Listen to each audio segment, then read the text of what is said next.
बिस्मिल्लाहिर्रहमानिर्रहीम। अस्सलाम वालेकुम। मैं हूं जावेद इकबाल और आप देख रहे हैं प्रोग्राम शाहराए दस्तूर। अमेरिका ने पाकिस्तान को मजहबी आज़ादी के हवाले से खुसूसी तशवीश वाले ममालिक की फहरिस्त में शामिल किया है। अमरीकी महकमा ख़ारजा के इस इक़दाम को पाकिस्तान ने यकसर मुस्तरद कर दिया है। इस पर एक और जो इक़दाम उठाया गया है अमेरिका की जानिब से, अमरीकी महकमा ख़ारजा की जानिब से भारत को इस फहरिस्त से निकाल दिया गया है। ये हैरान कुन इक़दाम है जो अमेरिका ने भारत के हवाले से किया है, जहाँ पर सबसे ज़्यादा मजहबी आज़ादी के हवाले से सवालात उठाए जा रहे हैं।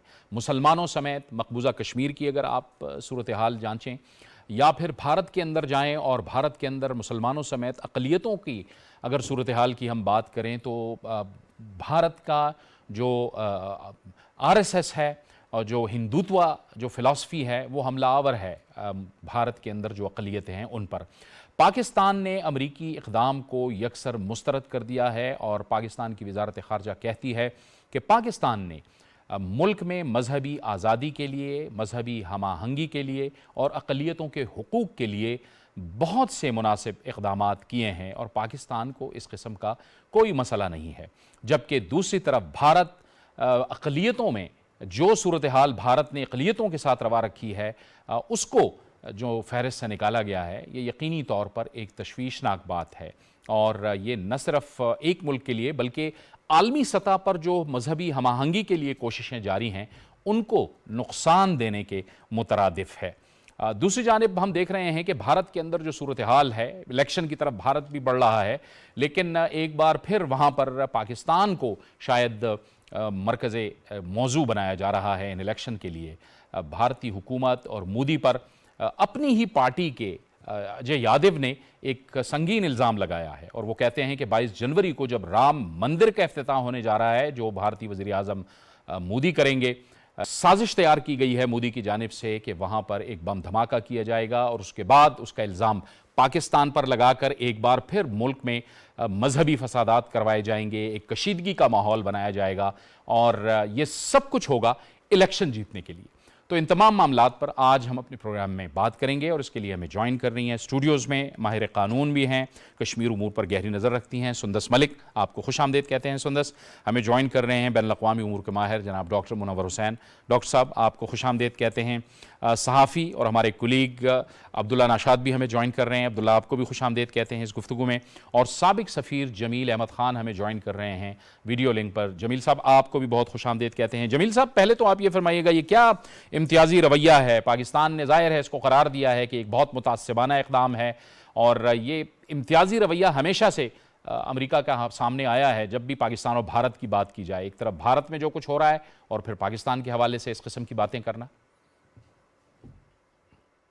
ये इतने ताज्जुब की बात इसलिए नहीं है कि जो जियो पॉलिटिकल अहदाफ हैं, ख़ास तौर पर चाइना कंटेनमेंट के हवाले से अमेरिका के, तो उसमें स्टेट डिपार्टमेंट का ये कह जाना वो कोई एक, मेरा ख्याल है कि ज़्यादा कोई इसमें अजीब सी बात नज़र नहीं आती।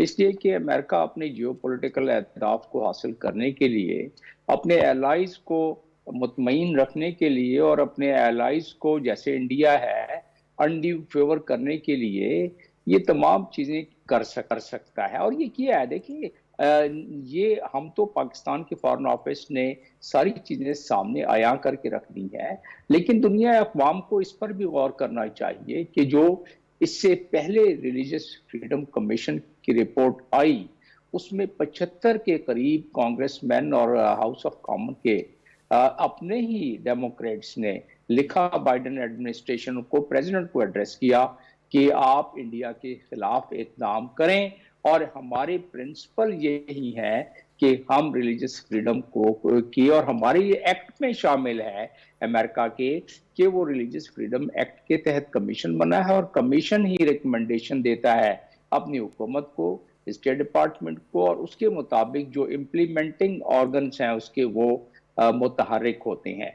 तो इस सूरत में जबकि इतना सारा मवाद मौजूद है, अपने ही कमीशन ने जब बताया है अमेरिका के कि क्या क्या वहाँ माइनॉरिटीज़ के खिलाफ हो रही है और क्या क्या जुल्म सितम, जुल्म बर्बरियत जो रिलीजियस माइनॉरिटी, चाहे वो क्रिश्चियन हो, दलित हों मुस्लिम्स हों, इन तमाम के खिलाफ सिख्स हों, और सिख्स के खिलाफ तो ट्रांसनेशनल टेररिज्म भी हो रहा है। दूसरे टेरिटरीज में जाके, खुद अमेरिका की अपनी टेरिटरी में जाके असेसिनेट करने की कोशिश की जा रही है, कनाडा में असेसिनेट किया जा रहा है।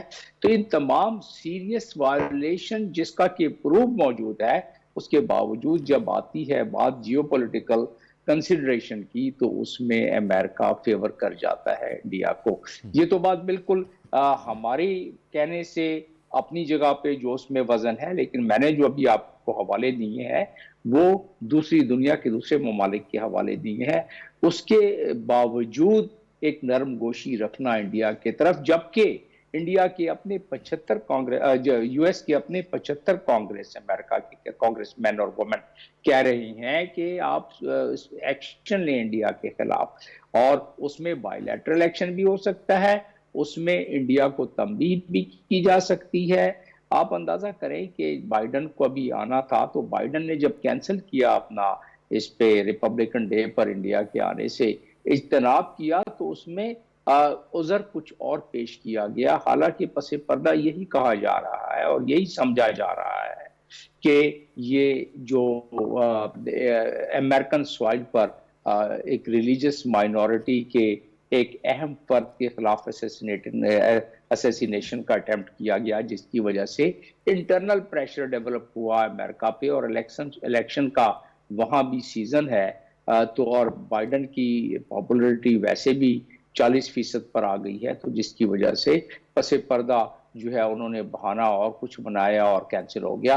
तो ये तमाम चीजें इस बात की गम्माजी करता है कि इस वक्त इंडिया एक फेवरेट मुल्क है, इसलिए कि चाइना कंटेनमेंट फॉरेन पॉलिसी का सबसे अहम जुज है अमेरिका का, लिहाजा उसको इग्नोर किया ठीक है। जा अब्दुल्ला, रहा है। आप बताइएगा, ये खुद अमरीकी अदालतें भारतीय जो खुफिया एजेंसियां हैं उनको मुजरिम करार दे रही हैं। फिर कतर में जो कुछ हुआ, 8 बहरिया के जो इनके मुलाजमीन थे वो इसराइल के लिए जासूसी कर रहे थे। फिर अमेरिका में जो इन्होंने साजिश की, कनाडा के अंदर इन्होंने जो कत्ल किया, ये सारा कुछ क्या हो रहा है?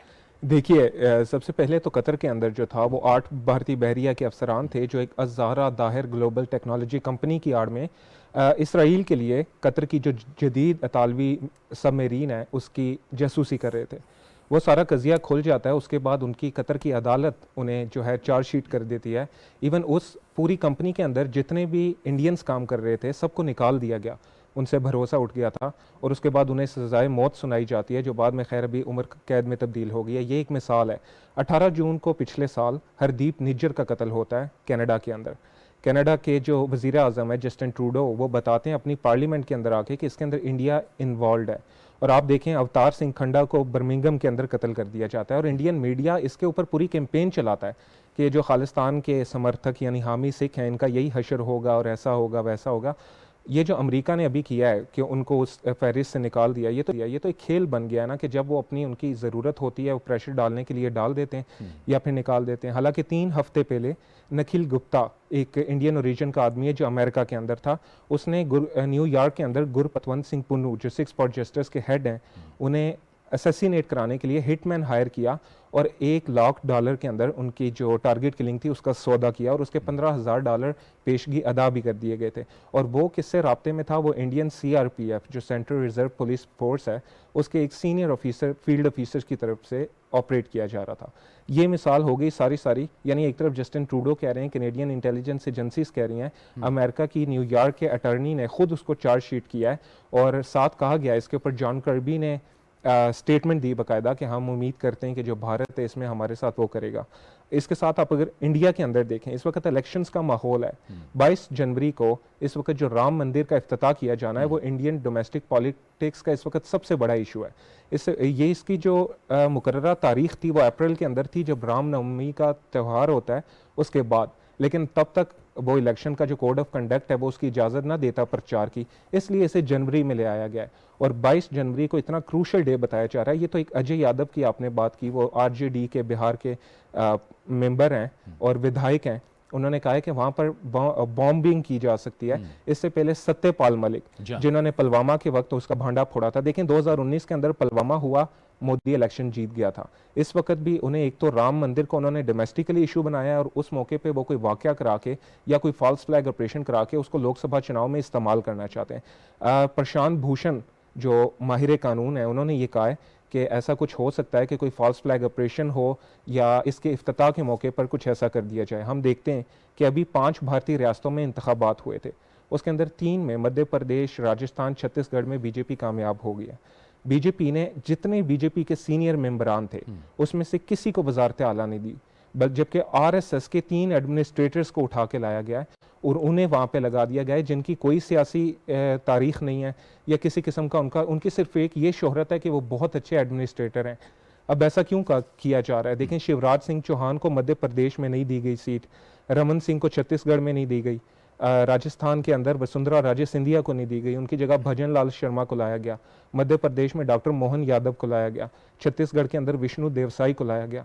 अब ये नया एक फार्मूला किया जा रहा है कि जो बीजेपी है ना, उसको भी आरएसएस के हार्डकोर लीडर से रिप्लेस कर दिया जाए। यानी एक ऐसी सेंस बना दी गई है कि अब जो लोकसभा का चुनाव है उसके मेन मुद्दे ये होंगे, एक तो पाकिस्तान सेंट्रिक होगी सारी की सारी, दूसरे नंबर पे यूनिफॉर्म सिविल कोड का नफाज उनकी एक बड़ी हिकमत अमली है, और तीसरे नंबर पे राम मंदिर। इस वक्त सबसे ज्यादा 22 जनवरी को जो किया जा रहा है उसके अंदर जो बड़े हिंदू साधु हैं, जिस तरह स्वामी चक्रपाणी महाराज हो गए, स्वामी आचार्य हो गए, वो भी उसको अपोज कर रहे हैं। वो कह रहे हैं कि अगर नरेंद्र मोदी ने खुद जाके वहाँ पर वो प्रतान प्रतिष्ठा करनी है, यानी उस मूर्ति को उसकी नकाब कुशाई करनी है और उसका लॉन्चिंग करनी है, तो ये कोई हिंदू लीडर क्यों नहीं कर सकता? इसलिए बहुत सारे हिंदू उसका बायकॉट कर रहे हैं, लेकिन इतनी बड़ी तादाद में वहाँ पे हिंदू जा रहे हैं और इस तरह का माहौल है कि पहली बार उत्तर प्रदेश के अंदर इन एरियाज के अंदर मुसलमानों ने अपनी शादियां और दूसरे इवेंट्स पोस्टपोन कर दिए हैं। यानी इस कदर जो है वो सूरत हाल गंभीर है डॉक्टर साहब भारत के अंदर। लेकिन अचानक ये जो फैसला किया है अमेरिका ने, जिसको हम मुस्तरद करते हैं कैटेगोरिकली, इसकी टाइमिंग आपकी नज़र में बहुत अहम है, क्योंकि यहाँ भी इलेक्शन है, वहाँ भी एक इलेक्शन का माहौल बन रहा है। देखें, एक तो जमील साहब ने बड़ा अच्छा आइडेंटिफाई कर लिया, बिकॉज अमेरिका के जो जियो स्ट्रेटेजिक इंटरेस्ट हैं उसके मुताबिक they want to contain China.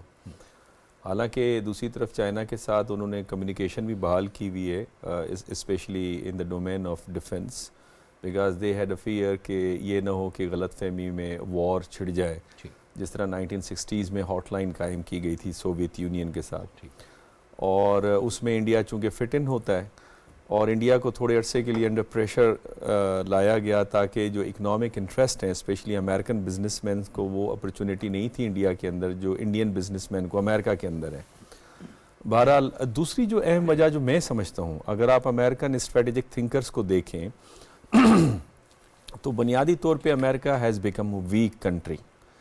America के अंदर ये बात चल रही है कि अब मिडल ईस्ट को पोस्ट अमेरिका मिडल ईस्ट के तौर पे देखें, मिडल ईस्ट को पोस्ट इजराइल मिडल ईस्ट के तौर पे देखें। अमेरिका की इकॉनमी $33 ट्रिलियन की मकरूज, $3 ट्रिलियन सालाना जो है वो उनका खसारा बजट का बढ़ रहा है।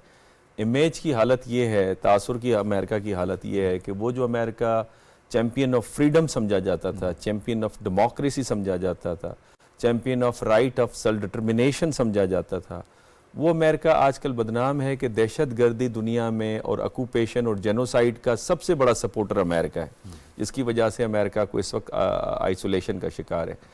तीसरी अहम वजह, चूँकि अमेरिका चाइना को कंटेन करने के लिए इस एरिया में इनस्टेबिलिटी चाहता था, और आपने देखा होगा कि अमेरिका के जो थिंक टैंक थे वो जनवरी से इस तरह की रिपोर्ट दे रहे थे कि पाकिस्तान के ख़िलाफ़ दहशत गर्दी के हमले बढ़ जाएंगे और TTP यहाँ पे एक्टिव हो जाएगी, उनके ख़िलाफ़ कार्रवाई करनी होगी, और फिर यहाँ पे चाइनीज़ चूँकि इस इलाके में इनस्टेबिलिटी नहीं चाहते तो उन्होंने जाके तालिबान को समझाया कि भाई ज़रा होश के नाखून लें और पाकिस्तान के साथ ताउन करें और उसके बग़ैर आप चल नहीं पाएंगे।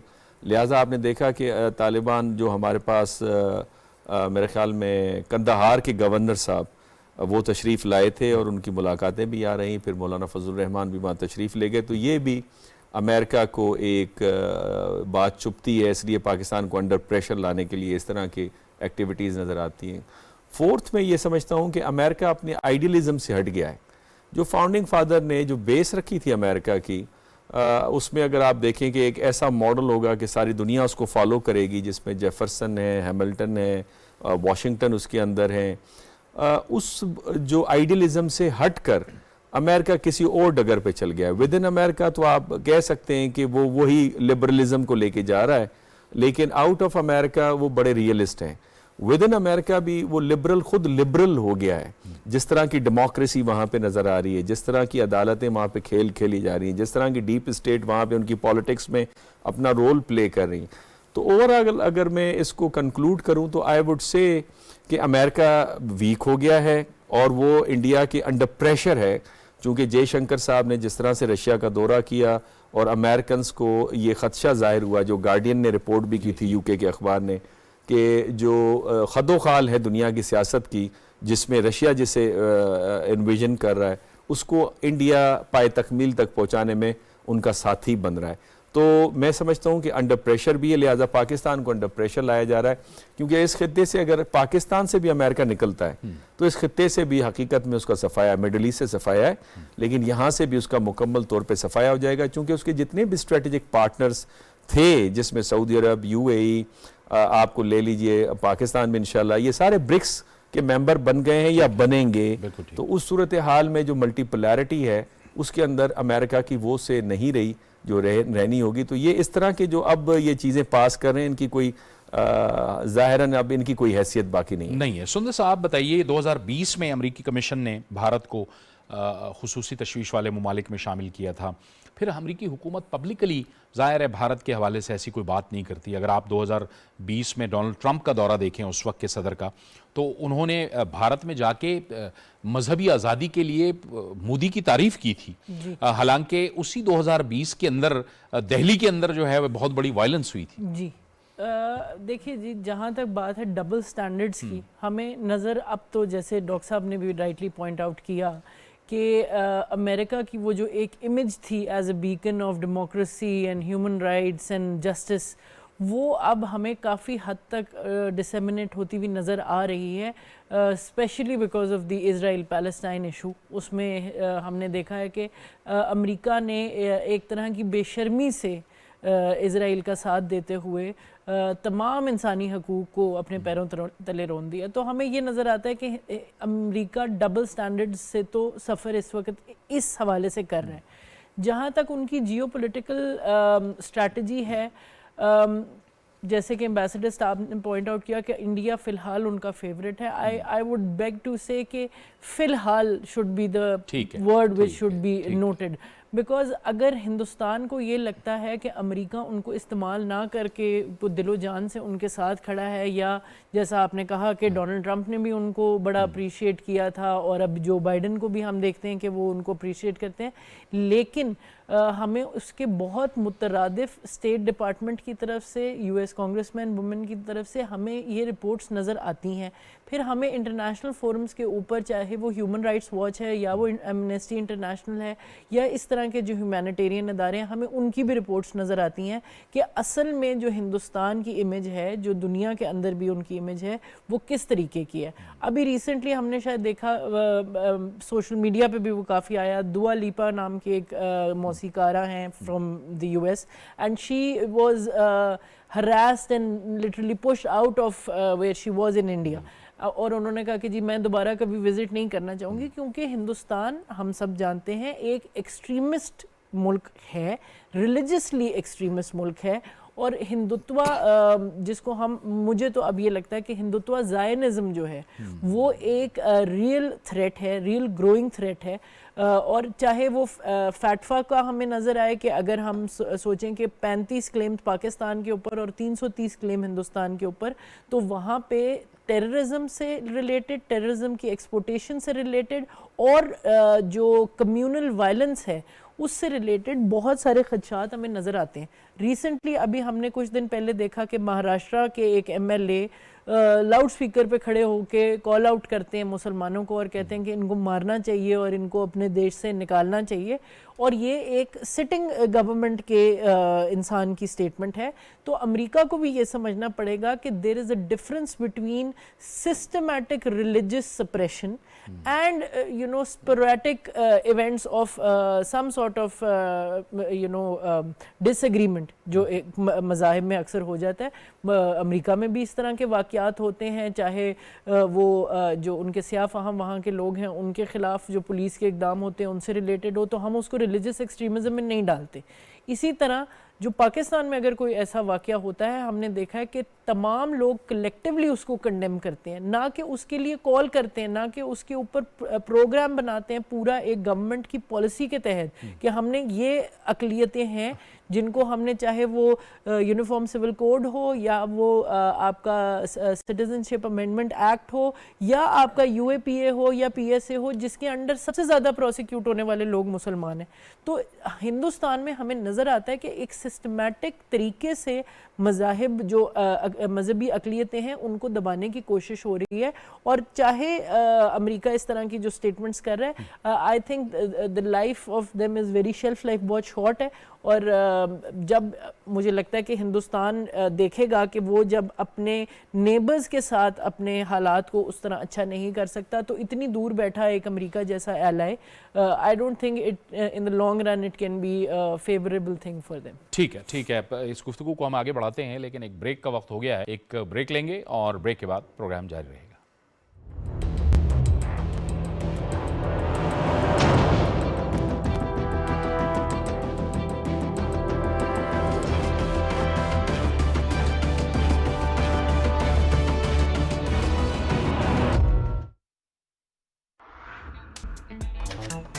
कैश की जरूरत हो तो पूरा करता है मेरा पेपाक कार्ड। जानी और माली तहफ़्फ़ुज़ देता है मेरा पेपाक कार्ड। अपने बैंक से पेपाक डेबिट कार्ड नाम लेकर तलब करें। Choose hope, choose पेपाक।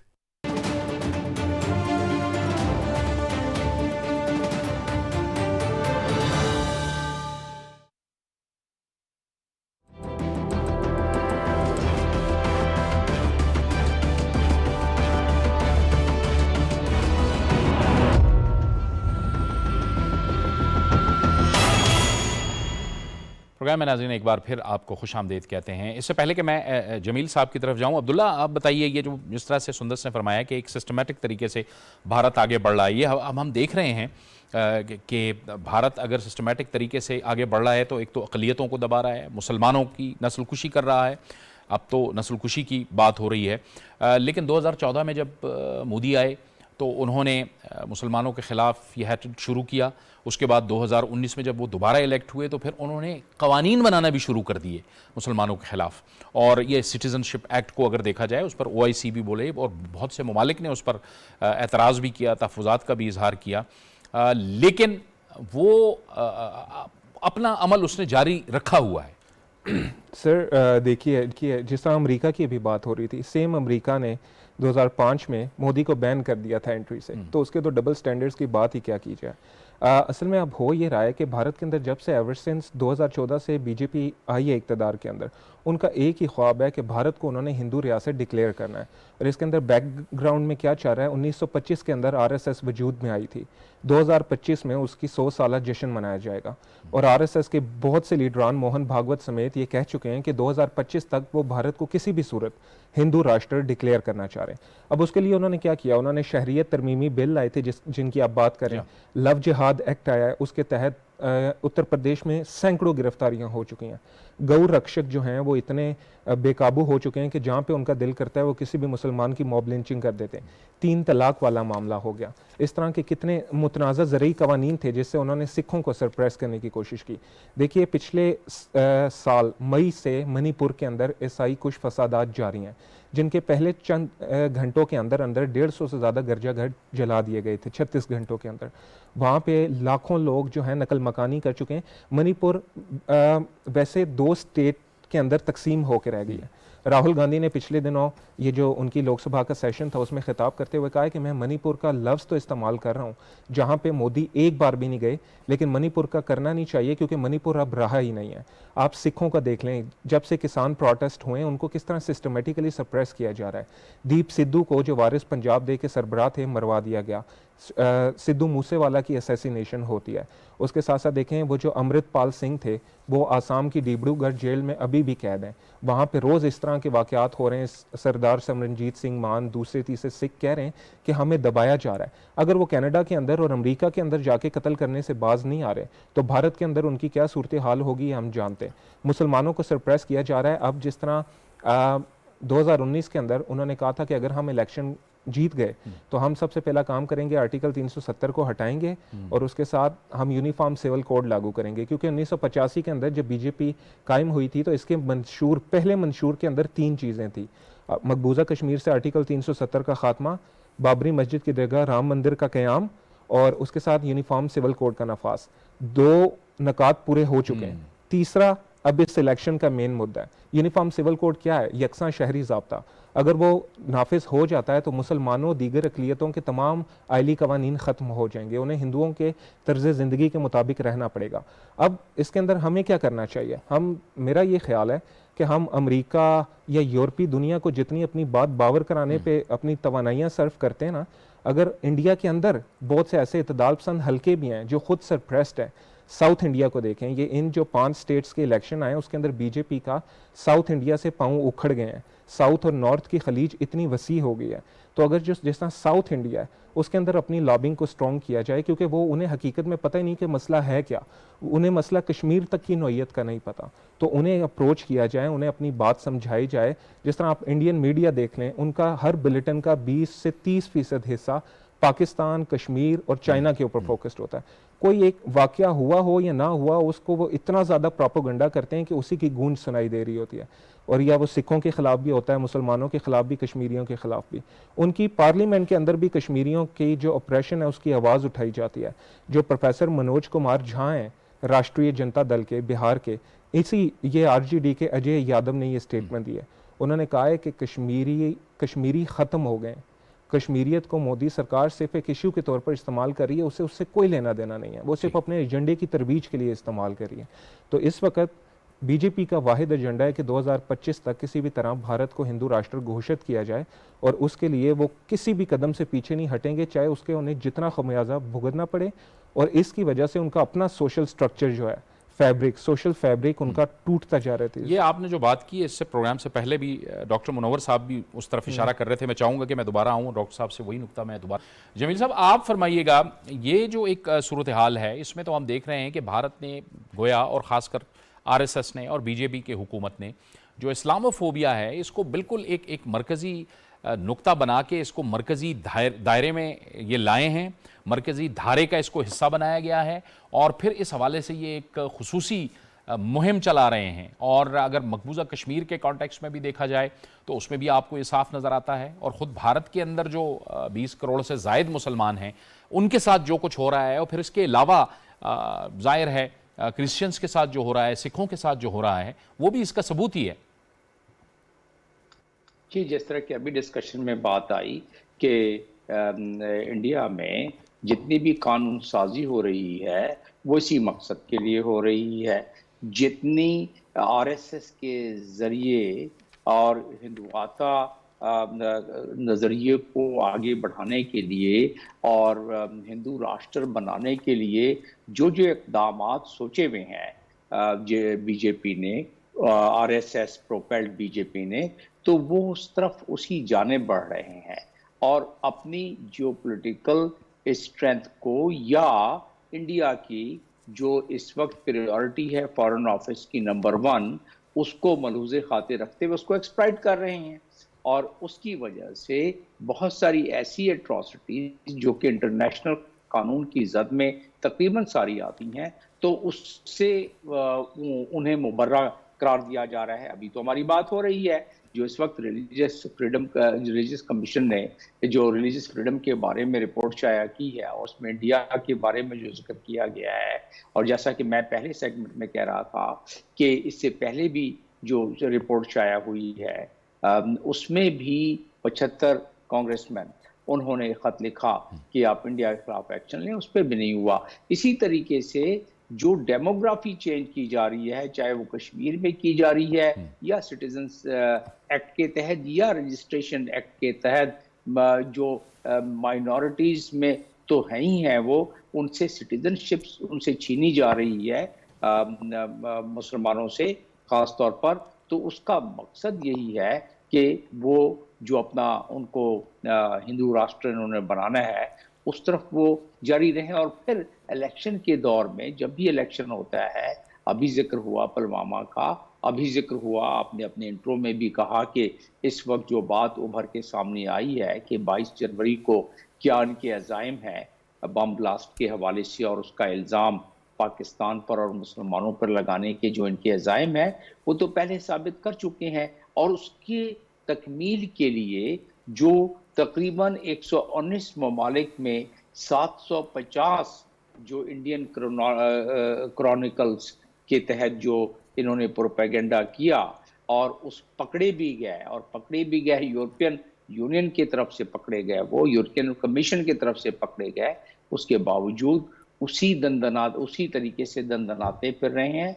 और इस इलेक्शन में जो बाकी बचे कुछ अहदाफ हैं उसको पूरा करने के लिए वो कर रहे हैं। पोलराइजेशन तो हो गई है ना, अब तो मोदी इसी लिहाज से इलेक्शन लड़ रहा है कि जितनी पोलराइज सोसाइटी है, जो उसकी अपने कॉन्स्टिट्यूंसी है, वो तो वही शिद्दत पसंद हिंदुओं को उसने अपनी कॉन्स्टिट्यूंसी को उसी को कॉन्स्टिट्यूंसी समझते हुए आगे बढ़ा रहा है। उसी लिहाज से तमाम सर्वे के मुताबिक वो जीतने के भी उसके ज़्यादा इम्कानात हैं, बहुत ज़्यादा इम्कानात हैं। और इसीलिए वो कश्मीर में भी मेजॉरिटी को माइनॉरिटी में कन्वर्ट करने के लिए, जैसा कि अभी जिक्र हुआ डोमिसाइल लॉ वगैरह की वजह से, जो और 35A को जो उन्होंने एब्रोगेट कर दिया अपने कॉन्स्टिट्यूशन से 5 अगस्त को, तो 19 को, तो उसमें उसकी वजह से डेमोग्राफी चेंज कर रहे हैं, जो कि जद में आता है जनीवा कन्वेंशन आर्टिकल 49 के।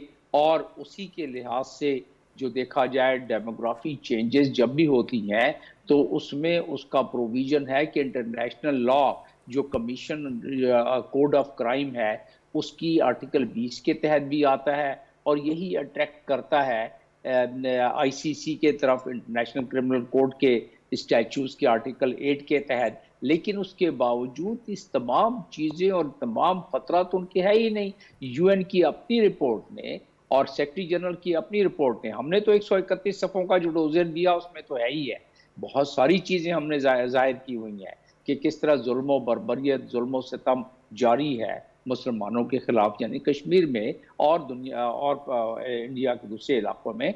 लेकिन उसके साथ साथ जो ह्यूमन राइट काउंसिल ने, उसके कमिश्नर ने अपने सिस्कियों और राहों के साथ जब रिपोर्ट पेश की प्रेस के सामने अपनी प्रेस कॉन्फ्रेंस में, उसमें इन तमाम चीज़ों का अहाता किया गया है। फिर सेक्रेटरी जनरल की जो रिपोर्ट है जिसमें खुद जिक्र किया है सेक्रेटरी जनरल ने कि 1.3 मिलियन पैलेट्स जो है वो फायर किए गए हैं, जिससे कि हज़ारों लोगों को अंधा कर दिया गया है। इसी तरह की उनकी अपनी रिपोर्ट्स जो है, BBC की रिपोर्ट देख लें जिसमें जिक्र किया और जिसको कि रुकवाया गया ये सारा सिलसिला। तो इन तमाम को चीज़ का अगर अहाता किया जाए तो ये क्या चीज़ साबित करता है? ये यही चीज़ें साबित करता है कि इस वक्त इंडिया अपने जो इस वक्त जियोपॉलिटिकल उसको जिस अंदाज से इम्पोर्टेंस दी जा रही है, उस इम्पोर्टेंस को एक्सप्लॉइट करते हुए वो तमाम चीज़ों से, इंटरनेशनल कानून से बिल्कुल बेबर्रा होकर वो अपने सारे अहदाफ हासिल करने की कोशिश कर रहा है और करता जा रहा है। करना क्या चाहिए दुनिया को, पाकिस्तान समेत खास तौर पे पाकिस्तान को? 3 ही तरीके हैं दुनिया में अपने अहदाफ को हासिल करने के लिए, और इस किस्म की जो हम गुफ्तगू कर रहे हैं, इंटरनेशनल लॉ की खिलाफ वर्जी, ह्यूमन राइट की खिलाफ वर्जी, नेशनल लॉ की खिलाफ वर्जी, अपने कॉन्स्टिट्यूशन की खिलाफ वर्जी इंडिया में, उन तमाम के लिए 3 तरीक़ाकार हैं। एक तो ये है कि ट्रेडिशनल डिप्लोमेसी, दुनिया अक़वाम जो दर्द दिल रखने वाले हैं वो ट्रेडिशनल डिप्लोमेसी के तहत जब बावर कराते हैं तो उसके बाद सिक्योरिटी काउंसिल, जो कि कभी इंडिया के खिलाफ एक्शन नहीं लेगी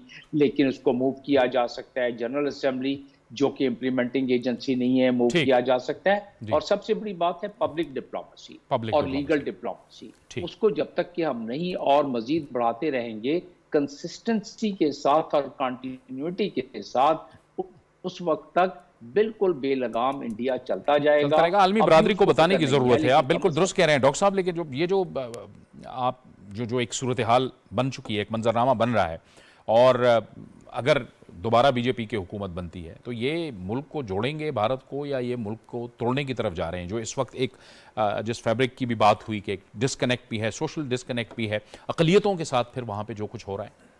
देखिए दुनिया में आप जितने भी स्कॉलर्स हैं आप उससे पूछें कि एक रियासत की ताकत क्या होती है।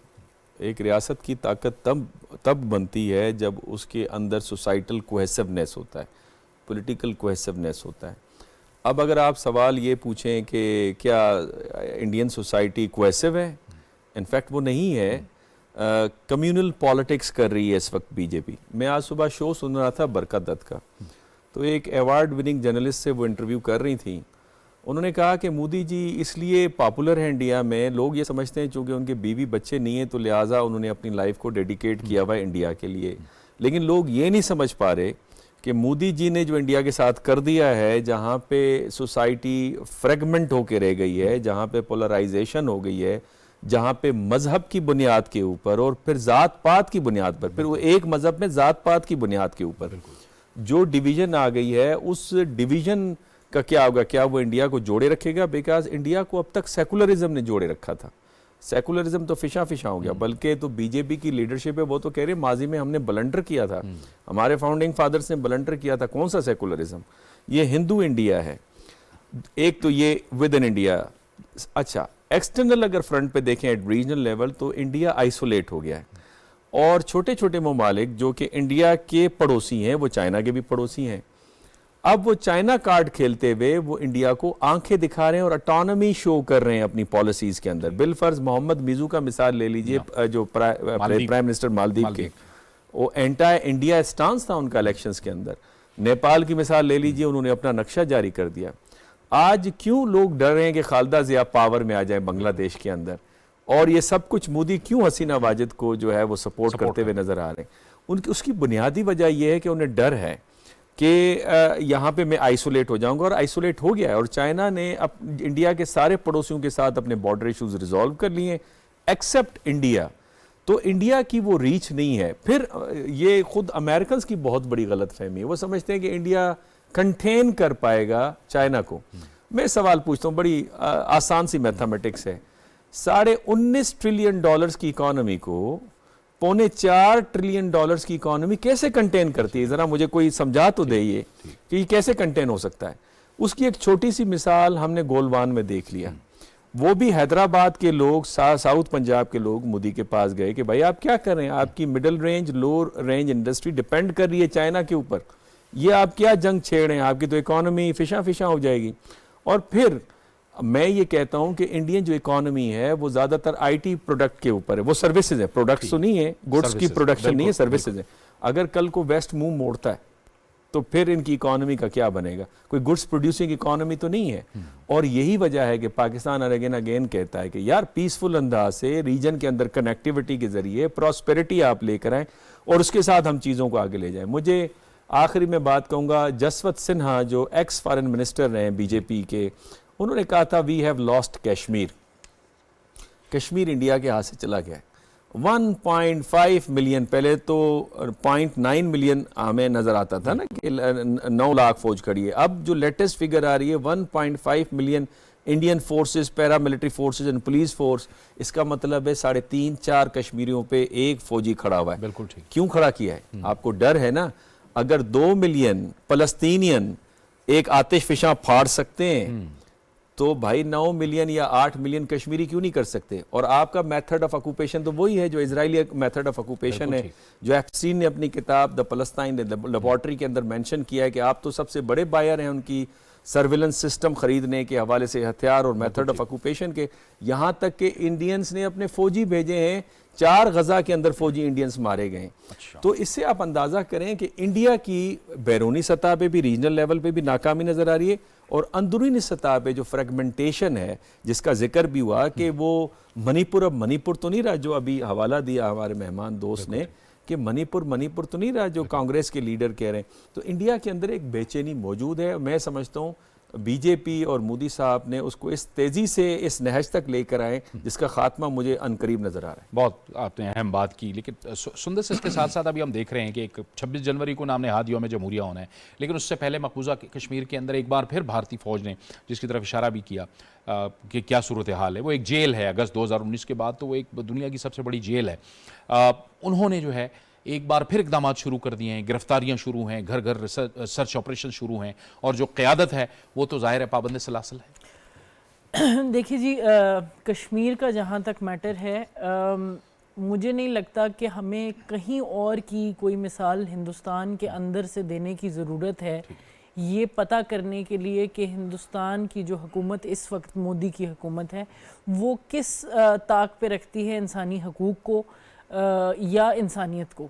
जहाँ तक कश्मीर की बात है, कश्मीर एज़ ऑलवेज़ हिंदुस्तान के लिए टेरिटोरियल मैटर है। हिंदुस्तान की टेरिटरी जब तक उसमें हिंदू बस रहे हैं तो वो उनके लिए इम्पॉर्टेंट है, और अगर उधर हिंदू नहीं बस रहे तो उनका इक़दाम हर एक इसी के लिए है कि वहाँ पर आइंदा जाकर हिंदू बस सकें।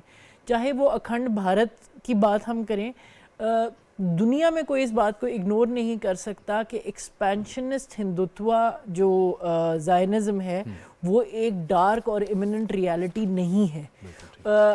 जितने इक़दाम अभी तक मोदी की गवर्नमेंट ने किए हैं, अनफॉर्चुनेटली हमें नज़र आता है कि शायद वो 2014 से हो रहे हैं, लेकिन मेरे मुताबिक जो काम कांग्रेस जो थी वो रात के वक्त किया करती थी वो बीजेपी वाले दिन दिहाड़े करते हैं। फ़र्क सिर्फ इतना ही है। कांग्रेस के दौर के अंदर बहुत सारे ऐसे वाक़यात हुए हैं मजहबी अक़लियतों के साथ, चाहे वो हम ऑपरेशन ब्लू स्टार की बात करें या दिल्ली राइट्स की बात करें, दिल्ली मैसेकर की बात करें, या हम जो first attack on the Babri मस्जिद है इसके ऊपर हम बात करें, तो हम देखते रहे हैं कि चाहे बीजेपी की उसमें इन्वॉल्वमेंट रही है, लेकिन Indian governments as a whole have always ignored the rights of minorities to appease its Hindu majority. तो हमें ये बात समझनी पड़ेगी कि कश्मीर में जो अब हो रहा है, जेनोसाइड वॉच बता चुकी है कि कश्मीर 9वीं स्टेज पे खड़ा है, जेनोसाइड के नहज पे है। एमनेस्टी इंटरनेशनल छोड़ के जा चुकी है हिंदुस्तान को, क्योंकि वहाँ पर मजहबी अक़लियतों के साथ और इंसानी हकूक़ की तंजीमों के साथ जो सलूक है वो सबको पता है। जर्नलिज्म को बंद किया जा रहा है, और जो सबसे बड़ा ख़तरा है वो है हिंदुस्तान की constant effort to spread disinformation, चाहे वो पाकिस्तान के बारे में हो चाहे हिंदुस्तान के अंदर डिसइंफॉर्मेशन की बात हो। कॉन्स्टेंटली एक उनके मीडिया सेल्स हैं जो कि झूठ पर मबनी तमाम ख़बरों को सिर्फ हिंदुस्तान के अंदर नहीं हिंदुस्तान के बाहर भी फैलाते हैं। तो जहाँ तक कश्मीर की बात है, मुझे लगता है दुनिया में किसी को हिंदुस्तान की कहीं किसी बात पर यकीन नहीं करना चाहिए। डायरेक्ट कश्मीरियों से पूछें और उनकी लीडरशिप से पूछें जो कि पाबंद सलासल है इस वक्त, चाहे वो मुसरत आलम भट्ट साहब हों, यासीन मलिक साहब हों, शबीर शाह साहब हों, आसिया अंद्राबी साहब हों। कोई पॉलिटिकल या रेजिस्टेंस पॉलिटिक्स को रिप्रेजेंट करने वाला इस वक्त खुलकर बात नहीं कर सकता मकबूजा कश्मीर में। तो वो सबसे बड़ी अक्कासी करती है कि हिंदुस्तान किस हद तक एक जमहूरी और अमन पसंद मुल्क है। वक्त भी ख़त्म हो गया। बहुत बहुत शुक्रिया सुंदस मलिक साहब आपका, डॉक्टर मुनव्वर हुसैन साहब आपका, अब्दुल्ला नशाद आपका भी बहुत, जमील अहमद खान साहब आपने हमें इस गुफ्तगू में ज्वाइन किया, आपका भी बहुत बहुत शुक्रिया। मजहबी आज़ादी के चैम्पियन मुल्कों को और लोगों को ये मालूम होना चाहिए कि भारत में अक़लियतों के साथ क्या सलूक हो रहा है और पाकिस्तान में क्या सूरत हाल है। करतारपुर राहदारी इसकी सबसे बड़ी मिसाल है। भारत ख़ुद अमेरिका में, कनाडा में अमेरिका में साजिशें कर रहा है सिख रहनुमाओं को कत्ल करने के, कनाडा में कत्ल कर चुका है, और उसकी खुफिया एजेंसियाँ क्या कर रही हैं। ये मजहबी जो आज़ादी के चैम्पियन ममालिक हैं उनको देखना होगा। इजाज़त दीजिए, अल्लाह हाफ़िज़।